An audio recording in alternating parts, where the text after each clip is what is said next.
Hi, I'm Dr. Patty Ferris. I'm a board-certified dermatologist, and I'm your host for this episode of Skincare Confidential.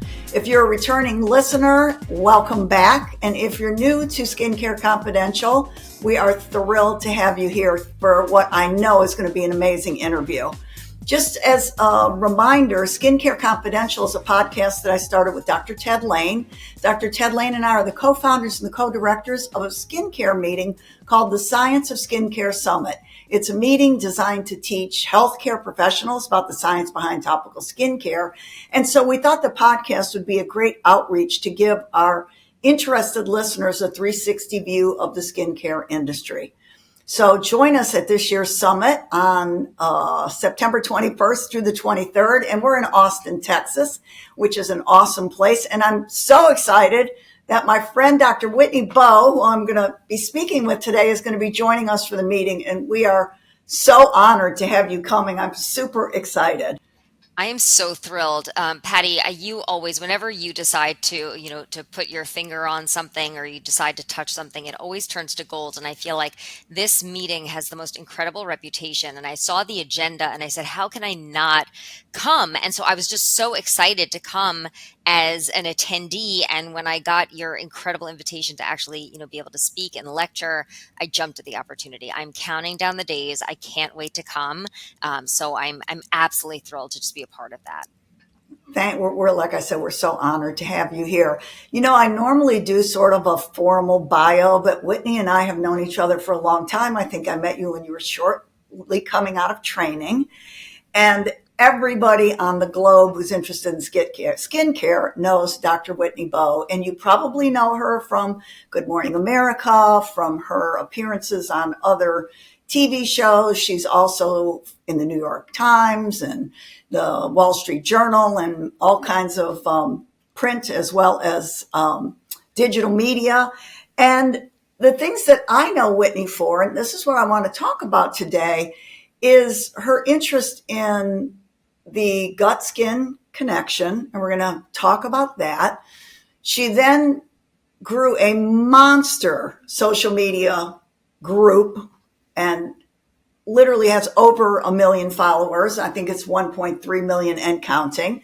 She started the viral trend, skin cycling, which I definitely want to talk to you about. And now she has founded her own skincare line, in case she hadn't done enough already. She started Dr. Whitney Bowe Beauty. And I'm exhausted just even saying the things that I know about you. And you're raising a family, and you also have a full-time practice where you treat lots of celebrities. And so first, maybe tell our audience how you got into dermatology, and especially that sort of microbiome, that whole part of your education and area of interest. Yeah, absolutely. I think the first time that I actually spoke openly about my childhood illness was when I decided to write a book, The Beauty of Dirty Skin. And it was in that sort of opening chapter that I made the decision to sort of go public with that story. But a lot of people, didn't know about that until I wrote the book. But when I was 10 years old, I went to the Bahamas with my family. It was just a nice vacation. And we all had the conch chowder and we all got a little sick, but I got really sick, and everyone sort of recovered. But when we got back home, I really, really, really got sick to the point that I was hospitalized.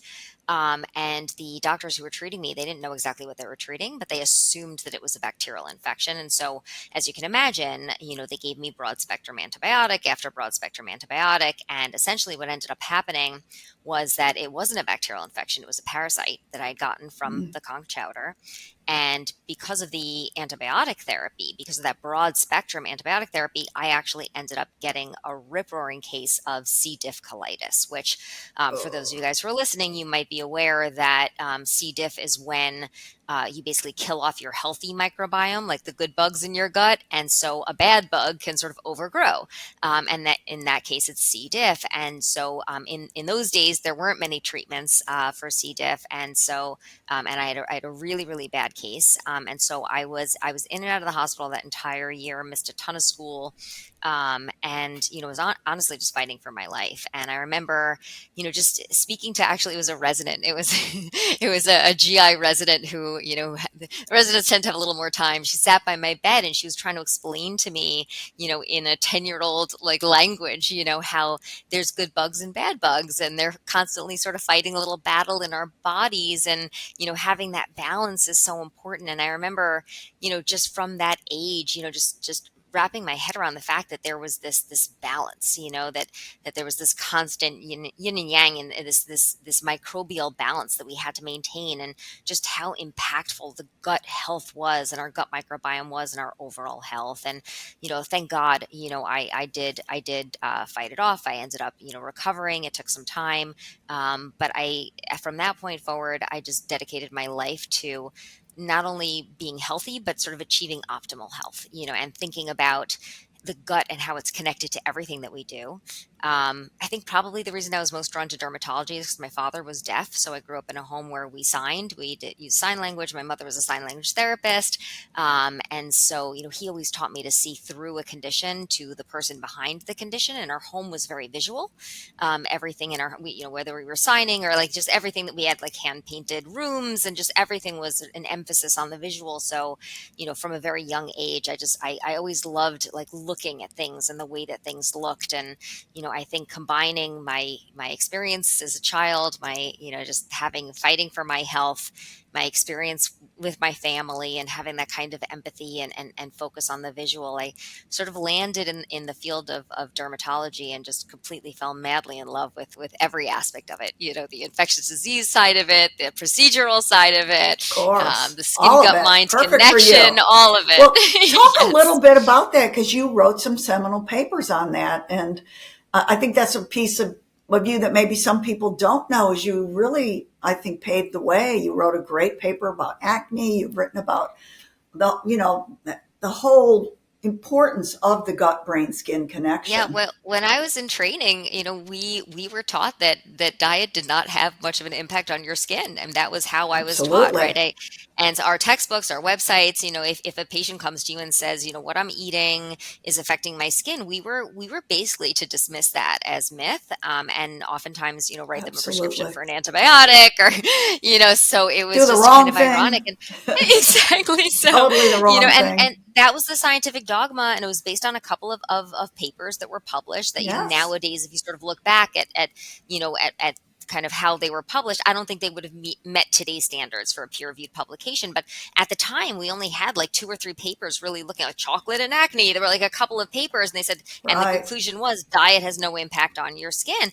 So, I was just studying and sort of experiencing personally that, what I would eat would have an impact on my skin. And then I started interacting with patients, even as a med student, when I was like shadowing other people. And, I was hearing these stories where people were very convinced that, that their nutrition, their diet was impacting their skin. So, I remember at the time I went to Dr. Alan Shalita, because I was training under Albert I Kligman. He was know. giving a lot of our lectures, and he was one of the giants of the field. Like, and he was one of those people who had said that diet doesn't affect your skin. So I didn't want to go against these giants who I deeply respected, but I also Absolutely. was experiencing something different, from my personal life, from what I was hearing from Hearing from patients. And I patients. remember going to Dr. Shalita and saying to him, like, oh, I kind of want to tackle this. And he's like, look, my dear, if you're going to do this, you have to do it right. Like, you've got to really take that deep dive and do your research. And, even if it means translating like a bunch of different papers from,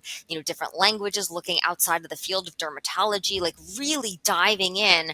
He's like, I've got you. I'm happy to support you, but you got to do it right. And we ended up, publishing a groundbreaking paper, a landmark paper Yeah. in the JAD at the time, and it was very controversial when I first published it. But I remember being invited year after year to lecture, first nationally and then internationally, and just speak to this concept that the skin, the gut, and the mind were indeed connected, and there actually was, mounting evidence to support that connection.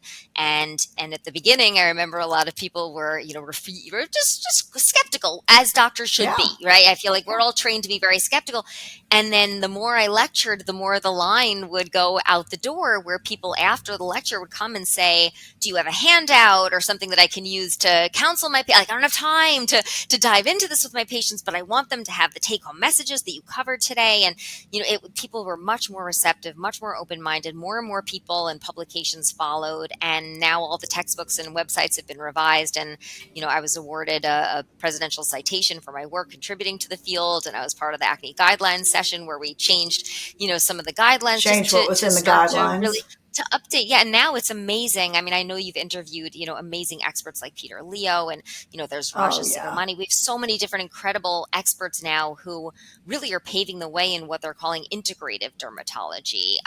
My patients call me a 3D derm. They say that I take a 3D approach to skin health, but I think the technical term for now is integrative dermatology, where people, young minds, especially in the field of derm, are genuinely interested in learning about the evidence behind how the skin, the gut, and the mind are connected, and how we can translate that into patient care.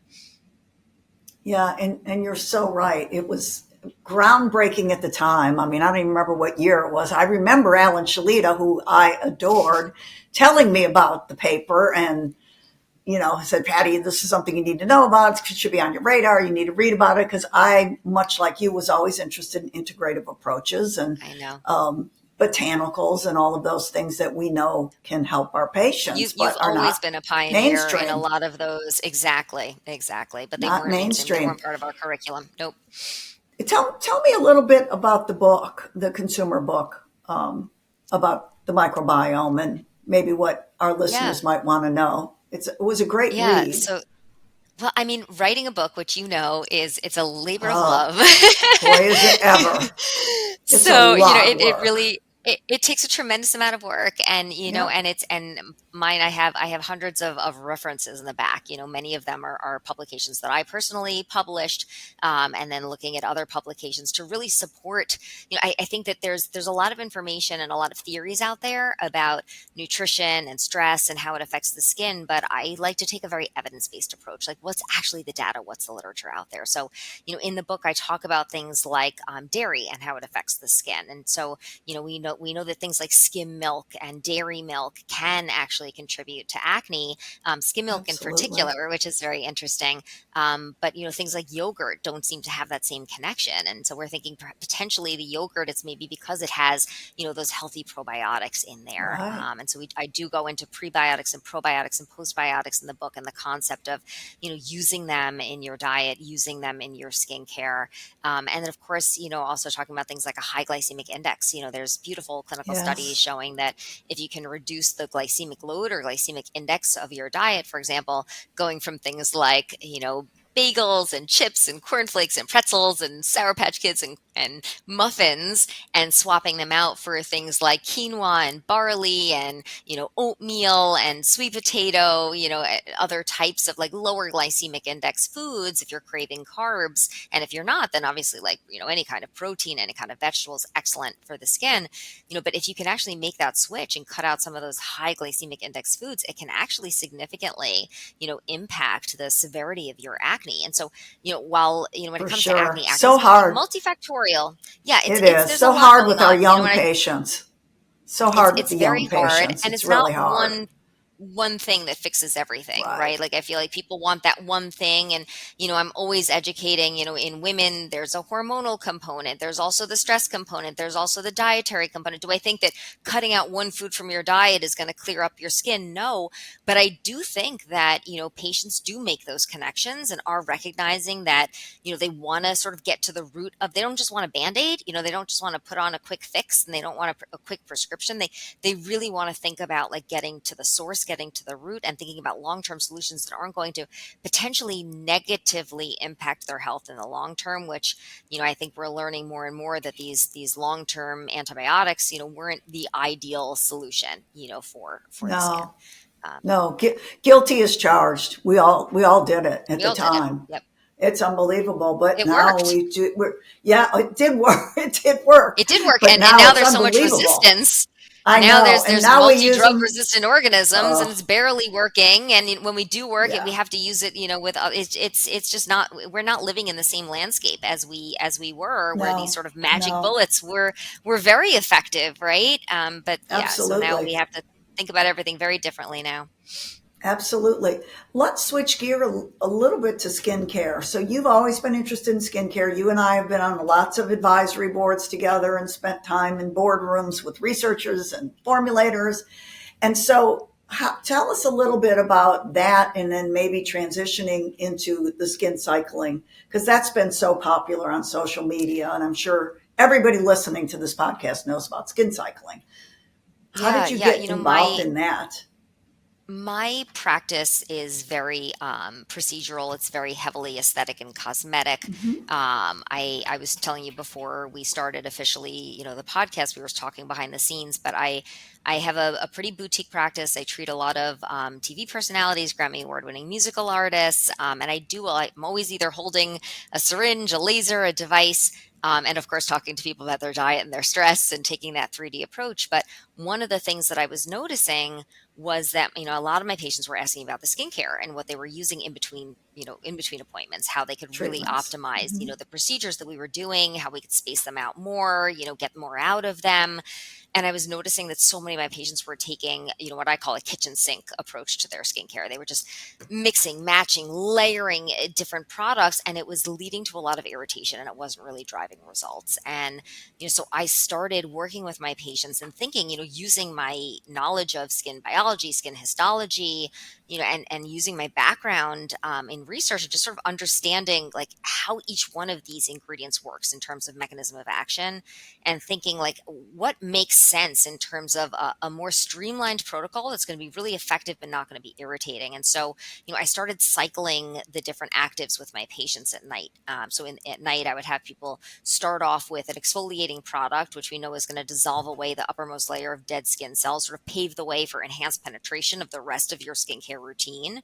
But we don't want them to over exfoliate, right? Because that was a big mistake I Right. was seeing. People were using their Huge exfoliating mistake. products twice a day, and they were Yeah. irritating their barrier, disrupting their Right. barrier. So I would say, Right. okay, so let's start with that. And then the next night, okay, now your skin is primed and ready. Let's introduce a retinoid, retinol, retinal. And then I would build in these recovery nights where we really took away any potentially irritating active and just focused on, ingredients that were going to really restore the Hydrate. skin barrier and Hmm. rebalance the skin microbiome and hydrate the skin. Exactly. And then I sort of came up with these protocols, and I found that this 4 night cycle, this exfoliation night, retinoid night, recovery night, and then repeat back, seemed to work for most of my patients. But then if I had a patient with, dry skin, eczema prone skin, rosacea, very sensitive skin, then we would have to sort of flex and build in more recovery nights and sort of take out more of those active nights. And then if I had somebody with oily or acne prone skin, or somebody whose skin had acclimated to those powerful actives, then we could flex up, we could ramp up, we could build in more retinoid nights. So Right. I developed these basic protocols, and I remember talking to my patients and saying, okay, well, you're going to do this night, and then you cycle back. And one of my patients was like, oh, skin cycling. Skin cycle. And I was like, it was like this little light bulb. I'm like, The that's a light bulb great went term. I off. love it. I love it. That's a great term. So I had been practicing this, with my patients for, almost 2 years before I even introduced it on social media.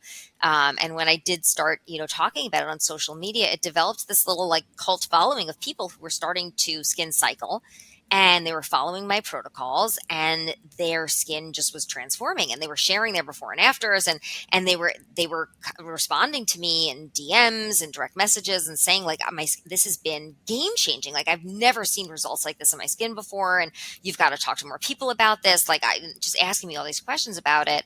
And, as that was happening, I was also formulating my own skincare line, because I really was just deeply entrenched in like the kind of results I was seeing in my practice. And I was like, okay, if just the strategy and the timing and the frequency of skincare can have such an impact, what if we also optimized each individual formulation? So I was working on my own formulations at the time. So I launched my skincare line, Dr. Whitney Bowe Beauty, about a year ago.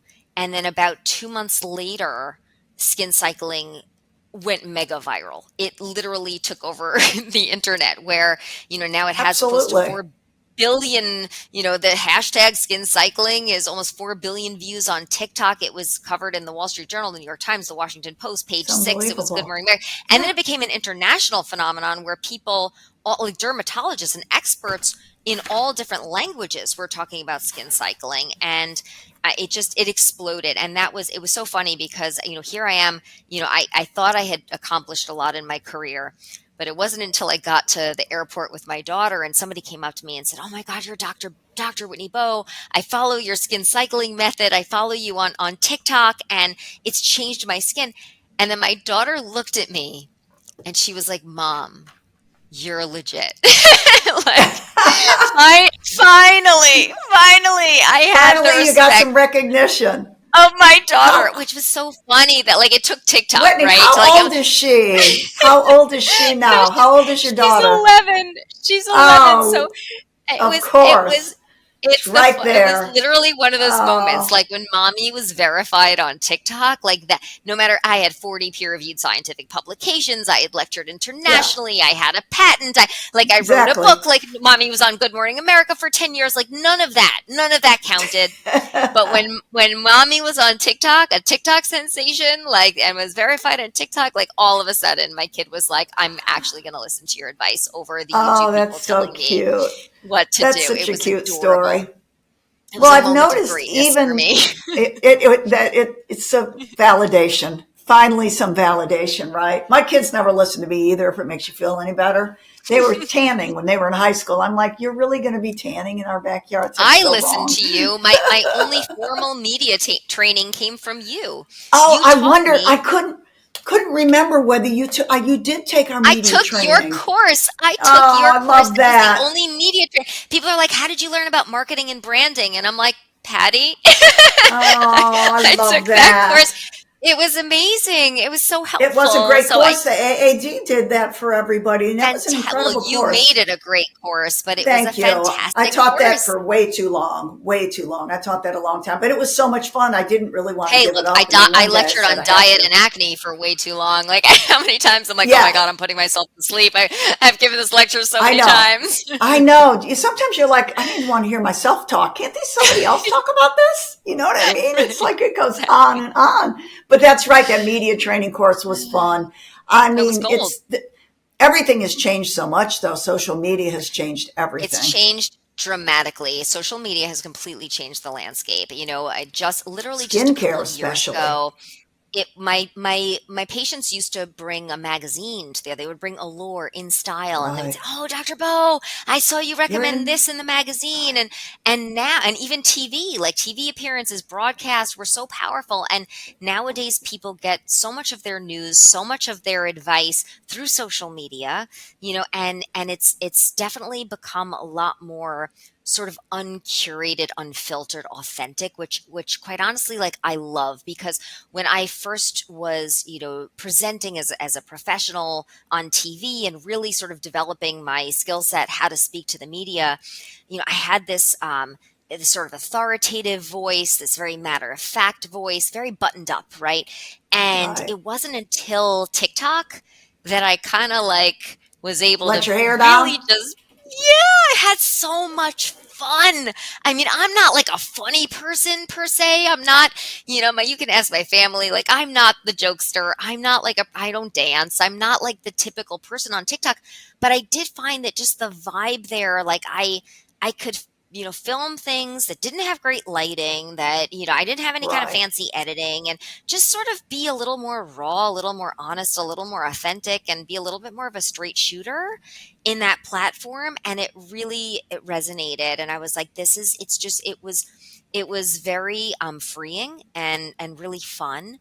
And I think there's tremendous potential with social media to reach so many people and empower so many people, but there is, again, like, so much noise too. And just as a mother, Absolutely. with an 11-year-old, I Oh, also see the impact that can have on body image and self-esteem, and sometimes positive, sometimes very, very negative. So absolutely. it's good and bad. It's good and bad, but it's been Well, we've wonderful got a for me. lot It's of, been wonderful for my yeah, brand. yeah, Yeah. absolutely. We've got a lot of great creators, dermatologists who are creating really good content. So I hope everybody listens to the dermatologists because there's a lot of people out there who are professing authority in skincare who, as you well know, don't really know all that much. It's kind of frightening to me. Exactly. Some of them have Exactly. huge That was. followings and people believe everything they say. And I'm like, really? But If I anyway, see one um, more TikTok video about how sunscreen causes cancer, cancer. Oh, I yes, know. I yes. Oh, actually just did a post on that because it just annoys me. And I saw a doctor saying it, not a dermatologist, but a physician saying that sunscreens cause cancer. I almost well, blew it'll a get a lot of gasket. views. It'll get a lot of It shares. probably It'll get a lot did. of saves. It'll boost that person's algorithm. And it's just it is a shame. It is a shame because It sometimes saying the things that are evidence based are not quite as catching. They're not trendy. What makes a trend? A trend is something like groundbreaking. It's something like, oh my right. gosh, it's either fear mongering or funny or Yeah. crazy and Yeah. wild. Right. And Right. oftentimes the things that, like, if we talking about, like, I talk about retinoids, and let me tell you, like, they're not new, but there's a reason they've been around No. for so long. So it's like, how do I Why make why are retinoids we all sexy? using them? Right. We're still using them. We're They're still still the using them best. for a reason. For a reason. Exactly. Tell me a little bit about the skincare line. I want to know some of your, I saw you launching your Ask to See. So Oh talk a my little gosh. bit about, I've been loving every minute of this. So we officially launched Dr. Whitney Bowe Beauty a year ago. It's been fast and furious. We're growing at an exponential rate, which is amazing and incredibly fulfilling. I really made the conscious decision right at the beginning that I was like, okay, we're going to allocate more marketing dollars and more time, effort, resources to the R&D, formulation, ingredient selection, and clinical testing, and we're going to prove that these products really work. And I'm going to prove that they work in the kind of rigorous testing protocols that I would submit to a peer reviewed publication, which, Patty, we are doing. So we know that's what something that I'm is. Are incredibly you? proud of. So yes, we're actually, That's and it great. was, I'm working now with medical students, and I'm mentoring again because when it comes to these, when I looked out there and I was like, what, when these science backed brands that are quote unquote science backed, when you actually look at the types of clinical studies that they're doing, most of them, the vast majority, there are exceptions, but the vast majority are doing studies that are primarily for marketing purposes. A lot of them are what are called consumer perception studies, meaning it's really just almost like a survey. You give people some Yeah. product to use, and then you come back and say, What do you do you think? think your wrinkles look better? Yeah. Like, Do you ooh, think you look better? 95% said No, they I saw know. an improvement in their wrinkles. Yeah. And then you see these Those are just statistics that claim are very studies. impressive. Yeah. So, right, exactly. And then That you doesn't think, mean okay, anything to a dermatologist. would that ever be accepted in one of our journals? No, like, No. you need objective, you need measurements, you need to quantify the data, you need Objective statistical measures. significance. So, so we started doing that kind of level of testing, which, as you know, can be incredibly expensive, incredibly time Expensive. consuming. Like, to Yeah. a Oh, yeah. very, I mean, that's a lot of money that I'm not spending on paid ads on Facebook and influencers. Like, we made the Right. decision as a brand, like, we're going to put our money into the formulation and into the clinical studies, and hopefully the products will speak for themselves. They'll work so well that people won't be able to help themselves. They'll want to talk to other people about the results that they're seeing. And thank goodness that I made a good bet, because it's working. So we really have had, just the customer reviews have been outstanding. Our loyalty rates are through the roof, meaning that as soon as somebody uses a product, they keep coming back. They don't want to use any other product after they start to see the results in the product. So So you right have now a retinoid, I we know, have a and it's retinal. So I chose retinaldehyde, to use right? retinaldehyde in our Retinaldehyde. formulation, and it's incredibly powerful, but very good. Everything that I formulate is really good for sensitive skin. So of course, I have a little bias as a dermatologist, so I'm not Yeah. including fragrance. I'm not including essential oils. I think there's a lot of things that people use because, like, oh, it smells good. People are more likely to have that positive sensorial experience, even though it Mm-hmm. potentially could irritate the skin. Me, I'm not willing to take that risk. So all of our formulations are clinically proven incredibly effective, but also we do extensive testing in terms of making sure that they're going to be really well tolerated, even on sensitive skin. And we do that as part of our clinical testing protocols, where 50% of our subjects all have Have sensitive skin, sensitive and skin. we test on every skin That's so tone smart. and Oh, every good. All skin Fitzpatrick shade, types. I was which just going to ask you like that. our vitamin Great. C, we just launched Asta-C, which is astaxanthin combined with two of the Right. newest forms of vitamin C, the tetrahexyldecylosorbate and 3-O-ethylosorbic acid, and they're much more stable, much less irritating, much better for Yeah. sensitive skin. Combined it with astaxanthin, which is why pink flamingos are pink. So astaxanthin Right. is the And ingredient that's salmon. made by algae, and salmon, why Yeah. salmon flesh has Salmon. It's that pink. beautiful orange Yeah. color. It's astaxanthin. So I love astaxanthin, and that combined with the vitamin C is incredibly powerful in this formulation. And so when we started, looking and seeing like what kind of studies have been done on vitamin C serums that are published, I can't tell you how few, because we were writing up this manuscript to submit for a peer reviewed publication. And in the discussion, it's always good to sort of look and see and say, like, oh, we compare ourselves to the study done in 2012 by so and so, and this study done in this population. There was this horrible dearth of data. There was this paucity of any publications on vitamin C. And I couldn't believe how little I could say. I was like, gosh, I guess we're the first vitamin C to test in all skin types. Like, that was mind blowing. Like, I can't even find another publication looking at a vitamin C topical serum that's testing in black skin.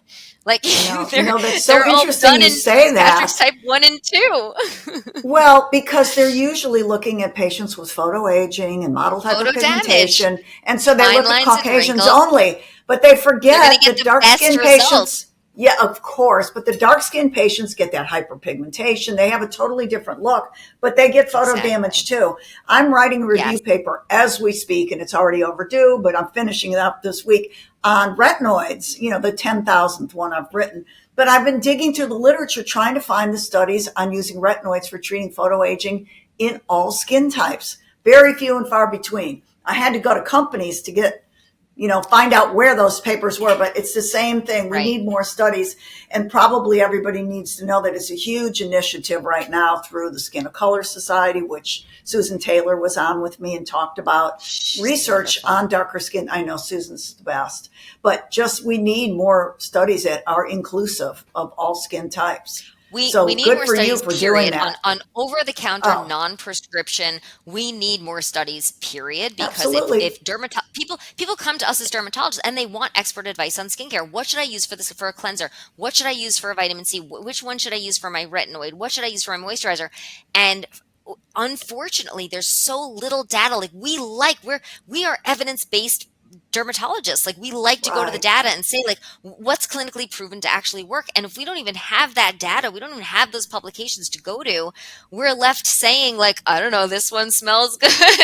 This one feels I good. like Like, this one. I like this one. yeah, Yeah, like, this this one feels this rep good. comes to my office more than Right. this rep does. This rep takes my staff out to lunch more. Like, I mean, that's ridiculous that that's how we're making these decisions, or we're trying to get feedback from our patients. Like, oh, you like Drunk Elephant, or you like SkinCeuticals. Like, these are, You're right. it's nice to hear, but at the end of the day, like, we need to make evidence-based It's decisions. not And if enough the for brands us. aren't Yeah. investing in those kinds of studies and educating, the derms, then how are the derms going to ever even know what to recommend? So, we have to start somewhere. I actually had all these sessions. I conducted these virtual sessions where I invited the dermatology residents, and I said to them, like, I want to talk to you guys about how I formulated my vitamin C serum, and I want to answer any Mm-hmm. questions that you have. Like, this is what goes into it, and this is how I do ingredient selection, and this is how I do testing for irritation and allergies, and this is how I do clinical studies, and these are the instruments that I use, and this is how these are some of the studies that I did, and this is how Studies I that I'm look at it, doing. or this is why I chose these ingredients instead of L-ascorbic acid, or this is the pH that I chose because of this reason. Like,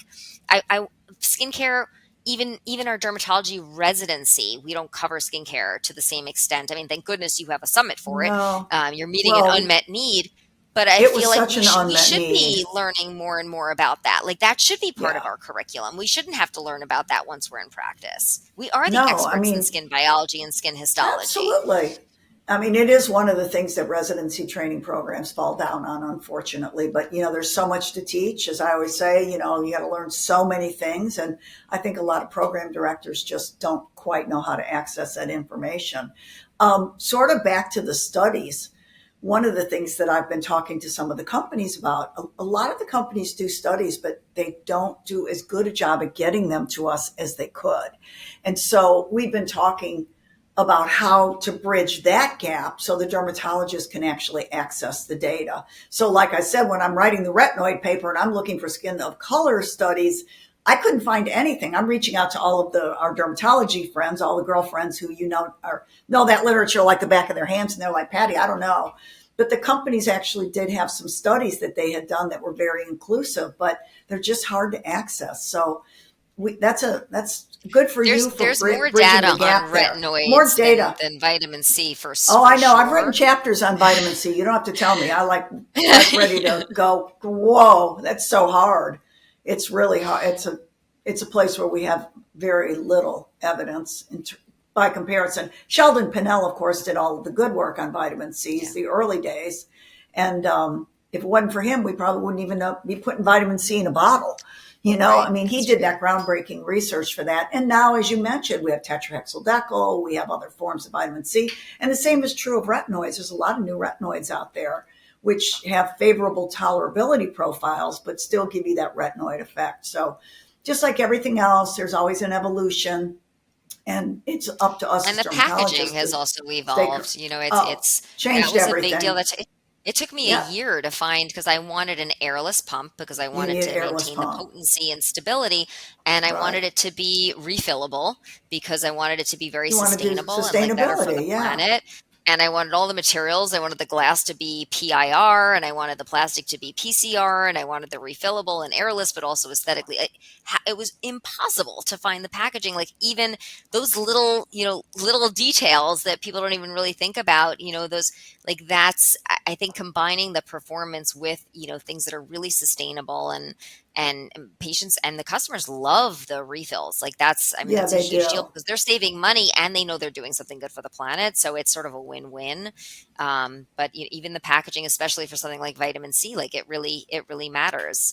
It So makes a huge having the difference. droppers is every time you're opening it up, you're potentially exposing that vitamin C to oxygen and Yeah. oxidation. And, so Light and preserving those oxidation. formulations is Light really and important too. oxidation will Yeah. get an antioxidant every time. Right. Very interesting. Any probiotics or prebiotics or postbiotics in your line? Yeah, so the Bow Glow cream, which is it's out of stock again. We literally can't keep it on the shelf. It's sold out so many times, and we keep getting it back as quickly as we can. But it's our top selling. It's our hero product. It's my moisturizing cream. It's meant for morning and evening, and it has prebiotics, postbiotics, and we actually did next generation sequencing technology. So actually partnered with some of the most brilliant PhDs in the field of microbiology that really think about. I remember I did like biotech research way back at Yale. And I remember running like gel electrophoresis, and we've come so far, We've come in so terms far of with being able to that. Yeah. yeah, especially like looking at in vivo analysis of how a topical skincare product can actually affect your microbiome on your skin, and so we actually partnered, with these PhDs and did this very extensive studies. Again, like this is just another one we're working on publishing now to look at how it's going to impact the balance of the microbiome on the skin and how you can potentially combat dysbiosis, break up some biofilms, and rebalance not only the bacterial microbiome but also the fungal microbiome, which a lot of people don't Oh realize yeah. as well plays a role. So so those are we have done It's a that huge role. in terms of Bow Grow. And then Bow Grow is my pomegranate elixir. So we actually develop what I call inner skincare, which is skincare that you ingest. So Bow Grow is a pomegranate flavored blend of polyphenols that actually they've got prebiotic like effects, meaning that they do shift the microbiome in your gut in order to restore the health of your skin. And we did beautiful clinical studies pairing that with Bow Glow. So that you add a couple Inside droppers out. of the elixir into water, you sip it every day, and then you apply the Use the the the topical. cream to the skin. And we actually studied each one individually and then together and found a synergistic effect in terms of it can repair the skin barrier in 1 hour. And we also have these beautiful, studies showing that it increases the diversity and health of the microbiome on the skin. And so a lot of people who are worried about using moisturizers, they're worried about breaking out. They're worried about it being too occlusive. So you get this like Yes. rich hydration, but without any of the breakouts. And it's because we're seeing this impact on the C. acnes and what it's doing, to the different populations on the skin, which is fascinating. And we're seeing that it's actually more beneficial to take that inside out, outside in approach, as opposed to just using the skincare alone, which is something that, I've always believed in and wanted to develop, like, Yes. actionable steps. Of course, diet first. Like, believe me, I don't want anybody to take Bogro and not eat fruits and vegetables. So it's Yeah. not instead of a healthy diet, but, it definitely can help supplement, a healthy diet and sort of take your skin to the next level. So interesting. So you've sort of stayed true to yourself and to your area of interest all the way through, Yeah. and Science is and my North woven, Star. yeah, and Yeah. woven I've that I've thread always been through passionate about everything. that three-dimensional approach that's going to touch everything that I do. It's something that I deeply believe in, and taking it, in an evidence-based, clinically proven direction. I won't ever. Our integrity is the most important thing, right? That's what sets me apart from Absolutely. all the celebrity skincare brands out there. Like, why would someone buy a Dr. Whitney Bowe Beauty product instead of, some kind of a beautiful celebrity? It's because they trust that I've done a lot of homework, and I'm putting like thousands of data points into each one of these bottles. And, so we've got to have those internal standards, and we set them ourselves. So, that's what makes it fun. It's the icing on the cake. It's a nice have. You don't have to have it, but I won't put something out there unless it has it. I know you won't. I'm so proud of you, Whitney. What a great career you've had and all your accomplishments. I've already kept you longer than I said I would. So I'm going to let you go. I'm going to tell everybody I know you're going to love this episode. I've really enjoyed talking to you.